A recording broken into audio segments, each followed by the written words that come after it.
Hello friends, welcome back to my YouTube channel. Collagen supplement manufacturing companies ये दावा करती हैं कि कोलेजन सप्लीमेंट लेने से स्किन पे रिंकल्स कम हो जाते हैं, एजिंग प्रोसेस स्लो हो जाता है, स्किन स्मूथ हो जाती है, हेयर स्ट्रांग हो जाते हैं, जॉइंट पेन भी ठीक हो जाता है। क्या है इसके पीछे का सच? क्या ये वाकई इतने इफेक्टिव हैं?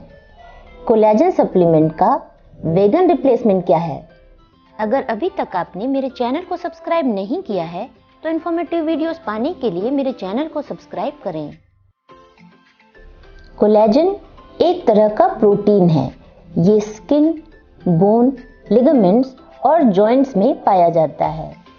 टोटल 28 तरह के कोलेजन में से type 1, type 2, type 3 collagen total के 80 to 90% होते हैं। टाइप 1 और टाइप 3 कोलेजन स्किन और बोन में पाया जाता है। टाइप 2 कोलेजन की अमाउंट जॉइंट में ज़्यादा होती है। जब कोलेजन हमारी बॉडी में नेचुरली बनता है तो हमें कोलेजन सप्लीमेंट की ज़रूरत क्यों पड़ती है? बढ़ती उम्र के साथ हमारी बॉडी में कोलेजन बनने का प्रोसेस स्लो हो जाता है और कोलेजन का लॉस बढ़ जाता है। इसकी वजह से स्किन थिन होने लगती है, रिंकल्स पड़ने लगते हैं और जॉइंट स्टिफ होने लगते हैं। जॉइंट में स्टिफनेस और पेन बढ़ने लगता है। इसी तरह नेल्स और हेयर्स भी वीक हो जाते हैं।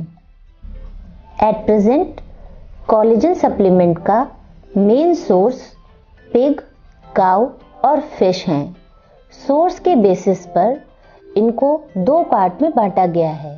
एक है बोवाइन और दूसरा है मरीन। इसमें मरीन कोलेजन सप्लीमेंट फिश के स्किन, स्केल्स, बोन्स और फिन से बनाए जाते हैं और ये बेटर भी माने जाते हैं क्योंकि इनका एब्जॉर्प्शन अच्छा होता है।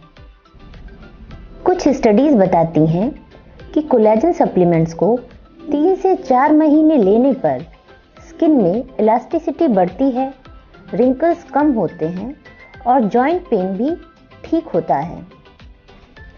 ये जानना जरूरी है कि ये स्टडीज छोटी स्टडीज थीं जो कि कोलेजन सप्लीमेंट मैन्युफैक्चरर्स द्वारा फंडेड थीं। मेरे ओपिनियन में अभी और ज़्यादा स्टडीज की ज़रूरत है। अगर आप कोलेजन सप्लीमेंट्स लेना चाहते हैं तो मेरे ओपिनियन में आपको हाइड्रोलाइज्ड कोलेजन सप्लीमेंट या कोलेजन पेप्टाइड सप्लीमेंट्स लेने चाहिए क्योंकि इनका एब्जॉर्प्शन अच्छा है। सबसे इम्पॉर्टेंट बात यह है कि कुछ लोगों को लग सकता है कि जब वो कोलेजन सप्लीमेंट लेते हैं तो इससे उनकी बॉडी में कोलेजन बनने लगेगा, लेकिन ऐसा नहीं है। जब आप कोलेजन सप्लीमेंट लेते हैं तो वो एब्जॉर्ब होने से पहले अमीनो एसिड में ब्रेक हो जाता है, उसके बाद एब्जॉर्ब होता है। तो ये कोई ज़रूरी नहीं है कि एब्जॉर्ब होने के बाद वो कोलेजन ही बनाए। अगर आप कोलेजन सप्लीमेंट ना लेकर कोलेजन बनाने वाले अमीनो एसिड जैसे लाइसिन, ग्लाइसिन, प्रोलीन और विटामिन सी, जिंक, कॉपर इत्यादि लेते हैं तो ये आपकी बॉडी में जाकर कोलेजन बनाने में हेल्प करते हैं। इसके अलावा आप वेगन कोलेजन बिल्डर भी इस्तेमाल कर सकते हैं जो कि आपकी बॉडी में कोलेजन बनाने में हेल्प करेगा। इसमें amino acid, vitamin C, vitamin E, copper, zinc इत्यादि हैं। कई स्किन प्रोडक्ट कोलेजन का इस्तेमाल करते हैं, पर यह जानना जरूरी है कि कोलेजन स्किन से एब्जॉर्ब नहीं हो सकता, इसीलिए ये कहीं से भी आपके लिए बेनिफिशियल नहीं है। कोलेजन सप्लीमेंट का फिलहाल मार्केट में कोई वेगन सोर्स अवेलेबल नहीं है। इसका जो मेन सोर्स है वो अभी नॉनवेज ही है। ये काफ़ी कॉस्टली है। अगर आप इसे लेना भी चाहते हैं तो या तो आप इसे लाइफ लॉन्ग लें या इसको लंबे समय तक आपको इस्तेमाल करना पड़ेगा ताकि आपके लिए ये बेनिफिशियल हो। ह्यूमन जीन्स जो कोलेजन बनाते हैं, इनको ईस्ट और बैक्टीरिया में डाल के जेनेटिक इंजीनियरिंग का इस्तेमाल करके कोलेजन का प्रोडक्शन कराया जा सकता है।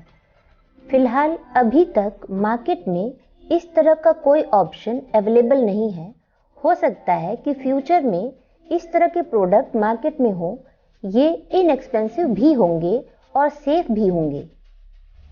मार्केट में प्लांट बेस्ड या वेगन बेस्ड कुछ कोलेजन प्रोडक्शन बूस्टर अवेलेबल हैं, जिनसे कि बॉडी में कोलेजन बनाने में मदद मिलती है।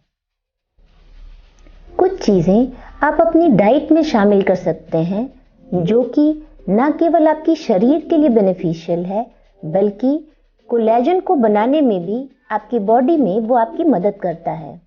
जैसे कि soya product, black bean, kidney bean, legumes, seeds में pumpkin seeds, chia seeds, nuts, पिस्ता, peanut, tomato, chickpea, citrus fruits, red bell pepper, aloe vera, egg white, bone broth, fish, chicken, इन सब चीज़ों को आप अपनी रेगुलर डाइट में इस्तेमाल कर सकते हैं।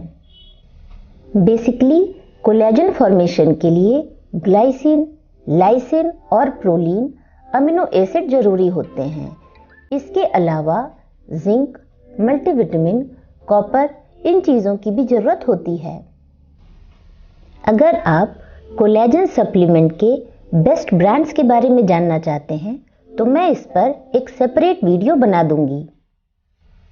मेरा ओपिनियन है कि अगर आप कोलेजन सप्लीमेंट्स का रियल बेनिफिट लेना चाहते हैं और आपको नॉनवेज से भी परहेज नहीं है तो कोलेजन सप्लीमेंट्स को लंबे समय तक लें। पर्सनली मैं अपनी डाइट में वो चीज़ें लेना चाहूँगी जो कि कोलेजन प्रोडक्शन में मदद करें, जैसे कि amino acids, glycine, lysine, proline, multivitamin. इनकी वजह से कोलेजन प्रोडक्शन में भी मदद मिलती है और वो हमारी बॉडी की हेल्थ के लिए भी अच्छे होते हैं। इसके अलावा आप वेगन कोलेजन बिल्डर भी इस्तेमाल कर सकते हैं। जेनेटिक इंजीनियरिंग से बनने वाला ह्यूमन कोलेजन भी जल्दी ही मार्केट में अवेलेबल होगा, जो कि न केवल इनएक्सपेंसिव होगा बल्कि सेफ भी होगा। अगर आपको वीडियो पसंद आया हो तो वीडियो को लाइक करें, चैनल को सब्सक्राइब करें और वीडियोस की अपडेट आपको सही टाइम पे मिल सके इसलिए बेल आइकन को प्रेस करना ना भूलें। धन्यवाद।